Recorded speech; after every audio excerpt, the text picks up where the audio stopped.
ಸ್ನೇಹಿತರೆ, ಒಂದು ಕ್ಷಣ ಕಲ್ಪನೆ ಮಾಡಿಕೊಳ್ಳಿ.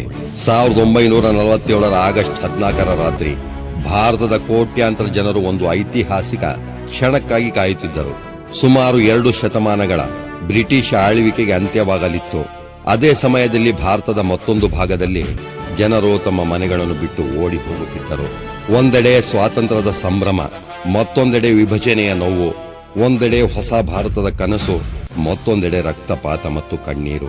ಹಾಗಾದರೆ 1947ರ ಆಗಸ್ಟ್ 14ರ ಮಧ್ಯರಾತ್ರಿಯಿಂದ ಆಗಸ್ಟ್ 15ರ ಬೆಳಗಿನವರೆಗೆ ನಿಜವಾಗಿ ಏನಾಯಿತು? ಭಾರತಕ್ಕೆ ಸ್ವಾತಂತ್ರ್ಯ ಸಿಕ್ಕ ಆ ಐತಿಹಾಸಿಕ ರಾತ್ರಿ ಹೇಗಿತ್ತು? ಭಾರತಕ್ಕೆ ಸ್ವಾತಂತ್ರ್ಯ ಆಗಸ್ಟ್ 15ರಂದು ಏಕೆ ಸಿಕ್ಕಿತು? ಇಂದು ನಾವು 1947ರ ಆ ಐತಿಹಾಸಿಕ ದಿನವನ್ನು ನೋಡೋಣ. 1947 ಭಾರತದಲ್ಲಿ ಬ್ರಿಟಿಷರ ಆಡಳಿತ ಕೊನೆಯ ಹಂತದಲ್ಲಿತ್ತು.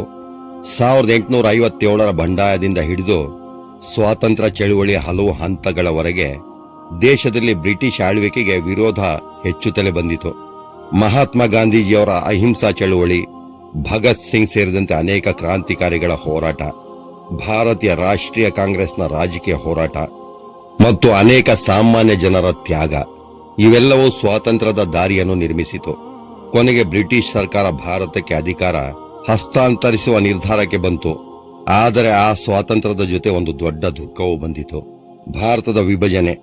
ಭಾರತ ಮತ್ತು ಪಾಕಿಸ್ತಾನ ಎಂಬ 2 ರಾಷ್ಟ್ರಗಳು ರೂಪುಗೊಳ್ಳಲಿದ್ದವು. ಪಂಜಾಬ್ ಮತ್ತು ಬಂಗಾಳದಂತಹ ಪ್ರದೇಶಗಳಲ್ಲಿ ಪರಿಸ್ಥಿತಿ ಅತ್ಯಂತ ಉದ್ವಿಗ್ನವಾಗಿತ್ತು. ಅನೇಕ ಕುಟುಂಬಗಳು ತಮ್ಮ ಮನೆ, ಆಸ್ತಿ, ನೆನಪುಗಳನ್ನು ಬಿಟ್ಟು ಬೇರೆ ಪ್ರದೇಶಗಳಿಗೆ ತೆರಳಬೇಕಾದ ಪರಿಸ್ಥಿತಿ ಎದುರಾಯಿತು. ಹೀಗಾಗಿ 1947ರ ಆಗಸ್ಟ್ 14ರ ರಾತ್ರಿ ಭಾರತಕ್ಕೆ ಅದು ಕೇವಲ ಸಂತೋಷದ ರಾತ್ರಿ ಆಗಿರಲಿಲ್ಲ, ಅದು ಇತಿಹಾಸದ ಅತ್ಯಂತ ಭಾವನಾತ್ಮಕ ರಾತ್ರಿಗಳಲ್ಲಿ ಒಂದಾಗಿತ್ತು. ಇಲ್ಲಿ ಒಂದು ಕುತೂಹಲಕಾರಿ ಪ್ರಶ್ನೆ ಬರುತ್ತದೆ. ಭಾರತಕ್ಕೆ ಸ್ವಾತಂತ್ರ್ಯ ಬೆಳಗ್ಗೆ 6 ಗಂಟೆ ಅಥವಾ 12 ಗಂಟೆಗೆ ಯಾಕೆ ಸಿಗಲಿಲ್ಲ? ಆಗಸ್ಟ್ 15ರ ದಿನಾಂಕವನ್ನು ಬ್ರಿಟಿಷ್ ಪ್ರಧಾನಮಂತ್ರಿ ಕ್ಲೆಮೆಂಟ್ ಅಟ್ಲಿ ಘೋಷಿಸಿದ ನಿರ್ಧಾರದ ಹಿನ್ನೆಲೆಯಲ್ಲಿ ಆಯ್ಕೆ ಮಾಡಲಾಯಿತು. ಭಾರತದ ಕೊನೆಯ ವೈಸ್ರಾಯ್ ಲಾರ್ಡ್ ಮೌಂಟ್ ಬ್ಯಾಟನ್ ಅಧಿಕಾರ ಹಸ್ತಾಂತರದ ದಿನಾಂಕವನ್ನು 1947ರ ಆಗಸ್ಟ್ 15 ಎಂದು ನಿಗದಿಪಡಿಸಿದನು. ಆ ದಿನಾಂಕಕ್ಕೆ ಇನ್ನೊಂದು ವೈಯಕ್ತಿಕ ಕಾರಣವೂ ಇದೆ ಎಂದು ಇತಿಹಾಸದಲ್ಲಿ ಉಲ್ಲೇಖಿಸಲಾಗಿದೆ. 1945ರ ಆಗಸ್ಟ್ 15ರಂದು ಜಪಾನ್ ಶರಣಾಗಿದ್ದ ದಿನವೂ ಆಗಿತ್ತು. ಆ ಸಮಯದಲ್ಲಿ ಮೌಂಟ್ ಬ್ಯಾಟನ್ ದ್ವಿತೀಯ ವಿಶ್ವ ಯುದ್ಧದಲ್ಲಿ ಮಿತ್ರ ರಾಷ್ಟ್ರಗಳ ಪರವಾಗಿ ಪ್ರಮುಖ ಪಾತ್ರ ವಹಿಸಿದ್ದನು. ಹೀಗಾಗಿ ಆಗಸ್ಟ್ 15 ಅವರಿಗೆ ವಿಶೇಷ ದಿನವಾಗಿತ್ತು. ಆದರೆ ಭಾರತದಲ್ಲಿ ಸ್ವಾತಂತ್ರ್ಯದ ಅಧಿಕೃತ ಸಮಾರಂಭ ಮಧ್ಯರಾತ್ರಿಯಲ್ಲಿ ಆರಂಭವಾಯಿತು. 1947ರ ಆಗಸ್ಟ್ 14ರ ರಾತ್ರಿ ಸಂಸತ್ತಿನ ಕಟ್ಟಡದಲ್ಲಿ ಐತಿಹಾಸಿಕ ಸಭೆ ನಡೆಯಿತು. ಗಡಿಯಾರ ಮಧ್ಯರಾತ್ರಿಯತ್ತ ಸಾಗುತ್ತಿತ್ತು. ಭಾರತದ ಇತಿಹಾಸ ಬದಲಾಗಲು ಕೆಲವೇ ಕ್ಷಣಗಳು ಬಾಕಿ ಇದ್ದವು. ಮಧ್ಯರಾತ್ರಿಯ ಸಮಯ. ಭಾರತದ ನಾಯಕರು ಸಂವಿಧಾನ ಸಭೆಯಲ್ಲಿ ಸೇರಿದ್ದರು. ಅಲ್ಲಿಯೇ ಜವಾಹರಲಾಲ್ ನೆಹರು ತಮ್ಮ ಪ್ರಸಿದ್ಧ ಭಾಷಣವನ್ನು ಮಾಡಿದರು. ಅವರ ಭಾಷಣದ ಮೂಲ ಸಂದೇಶ ಎಂದರೆ ಭಾರತವು ಹೊಸ ಯುಗಕ್ಕೆ ಪ್ರವೇಶಿಸುತ್ತಿದೆ. ಸ್ವಾತಂತ್ರ್ಯ ಎಂದರೆ ಕೇವಲ ಬ್ರಿಟಿಷರು ದೇಶವನ್ನು ಬಿಟ್ಟು ಹೋಗುವುದಲ್ಲ, ಅದು ದೇಶದ ಜನರ ಜವಾಬ್ದಾರಿ ಆರಂಭವೂ ಹೌದು. ಆ ಕ್ಷಣದಲ್ಲಿ ಒಂದು ಕಾಲದಲ್ಲಿ ಬ್ರಿಟಿಷ್ ಸಾಮ್ರಾಜ್ಯದ ಅಧೀನದಲ್ಲಿದ್ದ ಭಾರತ ಸ್ವಾತಂತ್ರ್ಯ ರಾಷ್ಟ್ರವಾಗಿ ತನ್ನ ಹೊಸ ಪ್ರಯಾಣವನ್ನು ಆರಂಭಿಸಿತು. ಮಧ್ಯರಾತ್ರಿ ಗಡಿಯಾರ ಹೊಡೆದಾಗ ಭಾರತದ ಇತಿಹಾಸದಲ್ಲಿ ಒಂದು ಹೊಸ ಅಧ್ಯಾಯ ಆರಂಭವಾಯಿತು. ಇಲ್ಲಿ ಕತೆ ಇನ್ನಷ್ಟು ದುಃಖಕರವಾಗುತ್ತದೆ. ದೆಹಲಿ ಮತ್ತು ಭಾರತದ ಹಲವು ಭಾಗಗಳಲ್ಲಿ ಸ್ವಾತಂತ್ರ್ಯದ ಸಂಭ್ರಮ ನಡೆಯುತ್ತಿದ್ದಾಗ ವಿಭಜನೆಯ ಪರಿಣಾಮದಿಂದ ಪಂಜಾಬ್ ಮತ್ತು ಬಂಗಾಳದ ಅನೇಕ ಪ್ರದೇಶಗಳಲ್ಲಿ ಭಯದ ವಾತಾವರಣವಿತ್ತು. ಜನರು ರೈಲುಗಳಲ್ಲಿ ಪ್ರಯಾಣಿಸುತ್ತಿದ್ದರು.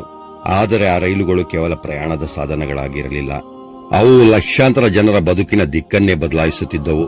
ಒಂದು ಕುಟುಂಬ ಭಾರತಕ್ಕೆ ಬರುತ್ತಿತ್ತು, ಮತ್ತೊಂದು ಕುಟುಂಬ ಪಾಕಿಸ್ತಾನದ ಕಡೆಗೆ ಹೋಗುತ್ತಿತ್ತು. ಜನರು ತಮ್ಮ ಮನೆಗಳನ್ನು ಬಿಟ್ಟು ಹೊರಟರು.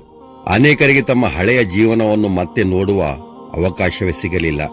ಇತಿಹಾಸಕಾರರ ಅಂದಾಜುಗಳ ಪ್ರಕಾರ ವಿಭಜನೆಯ ಸಂದರ್ಭದಲ್ಲಿ ಸುಮಾರು 1 ಕೋಟಿಗೂ ಹೆಚ್ಚು ಜನರು ಸ್ಥಳಾಂತರಗೊಂಡರು ಮತ್ತು ಸಾವಿನ ಸಂಖ್ಯೆಯ ಬಗ್ಗೆ ಇತಿಹಾಸಕಾರರಲ್ಲಿ ವಿಭಿನ್ನ ಅಂದಾಜುಗಳಿವೆ.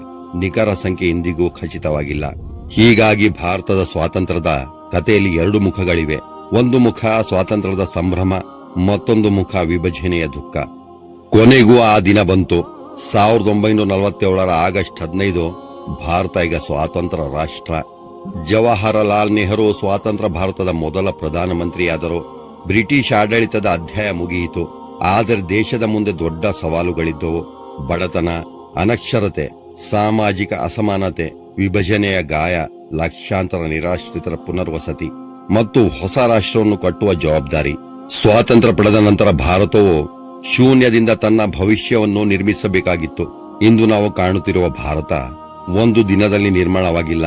ಅದರ ಹಿಂದೆ ದಶಕಗಳ ಹೋರಾಟ, ತ್ಯಾಗ, ರಾಜಕೀಯ ಹೋರಾಟ ಮತ್ತು ಸಾಮಾನ್ಯ ಜನರ ಕೊಡುಗೆ ಇದೆ. ಇಂದು ನಾವು ಆಗಸ್ಟ್ 15ರಂದು ಧ್ವಜ ಹಾರಿಸುತ್ತೇವೆ, ದೇಶಭಕ್ತಿ ಗೀತೆಗಳನ್ನು ಕೇಳುತ್ತೇವೆ, ಶಾಲೆಗಳಲ್ಲಿ ಕಾರ್ಯಕ್ರಮಗಳು ನಡೆಯುತ್ತವೆ. ಆದರೆ 1947ರ ಆಗಸ್ಟ್ 15 ನಮಗೆ ಕೇವಲ ಒಂದು ರಜೆ ದಿನವಾಗಬಾರದು. ಅದು ಒಂದು ನೆನಪು, ಒಂದು ಜವಾಬ್ದಾರಿ, ಒಂದು ಪ್ರಶ್ನೆ. ನಮ್ಮ ಹಿಂದಿನ ಪೀಳಿಗೆಗಳು ಯಾವ ಭಾರತದ ಕನಸು ಕಂಡಿದ್ದವು? ಸ್ವಾತಂತ್ರ್ಯ ಎಂದರೆ ಕೇವಲ ವಿದೇಶಿ ಆಡಳಿತದಿಂದ ಮುಕ್ತಿಯಲ್ಲ, ನಮ್ಮ ದೇಶವನ್ನು ಇನ್ನಷ್ಟು ಉತ್ತಮಗೊಳಿಸುವ ಜವಾಬ್ದಾರಿಯೂ ಹೌದು.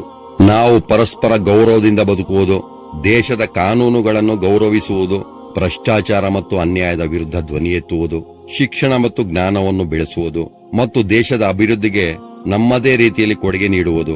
ಇವೆಲ್ಲವೂ ಸ್ವಾತಂತ್ರ್ಯದ ನಿಜವಾದ ಅರ್ಥದ ಭಾಗಗಳಾಗಿವೆ. 1947ರ ಆಗಸ್ಟ್ 15 ಒಂದು ದಿನಾಂಕ ಮಾತ್ರವಲ್ಲ, ಅದು ಭಾರತದ ಇತಿಹಾಸದ ಒಂದು ತಿರುವು. ಆ ದಿನ ಒಂದು ಸಾಮ್ರಾಜ್ಯದ ಆಡಳಿತ ಕೊನೆಗೊಂಡಿತು, ಒಂದು ಹೊಸ ರಾಷ್ಟ್ರದ ಪ್ರಯಾಣ ಆರಂಭವಾಯಿತು. ಆದರೆ ಆ ಸ್ವಾತಂತ್ರ್ಯದ ಹಿಂದೆ ಅಸಂಖ್ಯಾತ ಜನರ ಕನಸುಗಳಿದ್ದವು, ಹೋರಾಟಗಳಿದ್ದವು, ತ್ಯಾಗಗಳಿದ್ದವು ಮತ್ತು ವಿಭಜನೆಯ ನೋವನ್ನು ಅನುಭವಿಸಿದ ಜನರ ಕಣ್ಣೀರು ಇತ್ತು. ಆದ್ದರಿಂದ ಈ ಆಗಸ್ಟ್ 15ರಂದು ನಾವು ಕೇವಲ ಧ್ವಜವನ್ನು ನೋಡಬಾರದು, ಆ ಧ್ವಜದ ಹಿಂದೆ ಇರುವ ಇತಿಹಾಸವನ್ನು ನೆನಪಿಸಿಕೊಳ್ಳೋಣ. ಸ್ವಾತಂತ್ರ್ಯವನ್ನು ಪಡೆದವರು ನಮ್ಮ ಪೂರ್ವಜರು, ಆ ಸ್ವಾತಂತ್ರ್ಯವನ್ನು ಕಾಪಾಡೋ ಜವಾಬ್ದಾರಿ ನಮ್ಮದು. ಜೈ ಹಿಂದ್. ನೀವು ಈ ವಿಡಿಯೋವನ್ನು ಇಷ್ಟಪಟ್ಟಿದ್ದರೆ ನಿಮ್ಮ ಸ್ನೇಹಿತರೊಂದಿಗೆ ಹಂಚಿಕೊಳ್ಳಿ ಮತ್ತು ಇಂತಹ ಕುತೂಹಲಕಾರಿ ಇತಿಹಾಸ ಹಾಗೂ ನಿಜ ಘಟನೆಗಳಿಗಾಗಿ ನನ್ನ ಚಾನೆಲ್ ಅನ್ನು ಸಬ್ಸ್ಕ್ರೈಬ್ ಮಾಡಿ, ಲೈಕ್ ಮಾಡಿ, ಶೇರ್ ಮಾಡಿ. ಮುಂದಿನ ಸಂಚಿಕೆಯಲ್ಲಿ ಮತ್ತೆ ಭೇಟಿಯಾಗೋಣ.